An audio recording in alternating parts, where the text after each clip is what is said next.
কি বলেছে? 3 friends travel along 3 consecutive segments from P to Q, Q to R, R to S. ঠিক আছে, মানে কি বলেছে যে একটা এরকম পথ আছে, সেখানে কি হচ্ছে এরকম আছে যে P Q R S, P Q R, এটা হচ্ছে এস। একজন এখান থেকে এতটা গেছে, আরেকজন এখান থেকে এতটা গেছে, আরেকজন আর থেকে এস এতটা পর্যন্ত গেছে। আচ্ছা, এবার প্রত্যেকটা সেগমেন্টের রেশিও দেখো বলে দিয়েছে 2, 3, 1। আচ্ছা, আর এক একটা সেগমেন্টে দেখো দেয়ার স্পিড অফ দ্য সেগমেন্টস 48, 72, 96। তাহলে 48, 72 আর হচ্ছে 96, একদম আগেরটার মতনই।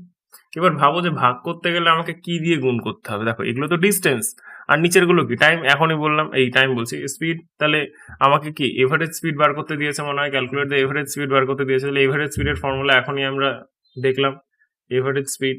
তাহলে কি হবে টোটাল ডিস্টেন্স। টোটাল ডিস্টেন্স দেখো আমি আগে একটা কাজ করছি, প্রত্যেকটার সাথে 96 মাল্টিপ্লাই করে দাও।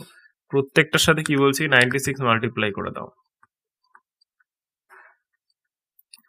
96 মাল্টিপ্লাই করলে আমি এটা আমার কাছে আর একটু ইজি হয়ে যাবে করাটা, ঠিক আছে। যে কারণ 96 দিলে দেখো সবার সাথে সবার ভাগ চলে যাবে। তাহলে উপরের ডিস্টেন্সটা যদি যোগ করি তাহলে কি 96 তো কমন, আর দেখো ব্র্যাকেটের মধ্যে কি 1, 3 আর 2 যোগ করলে কত হবে 6। আচ্ছা, টোটালটা ডিভাইডেড বাই, এবার কি আমাকে টাইমটা total distance by total time লিখতে হবে। আচ্ছা, 48 দিয়ে যেটাকে ডিভাইড করি, দেখো 48 দিয়ে 96 এ কবার কাটা যায়, 2 বার, 2 দুগুণে কত 4, যোগ।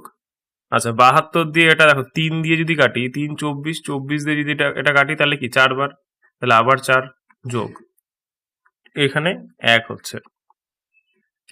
তাহলে কত হচ্ছে 96 ইন্টু 6 বাই কত হচ্ছে এখানে 9। তাহলে এটা যদি কাটি তাহলে কত, 3 দিয়ে যদি কাটি এটা 3, 2, 32, আর এখানে 3 দিয়ে কাটলে 2 আর 9 চলে গেল, তাহলে 64 অ্যান্সার। নেক্সট,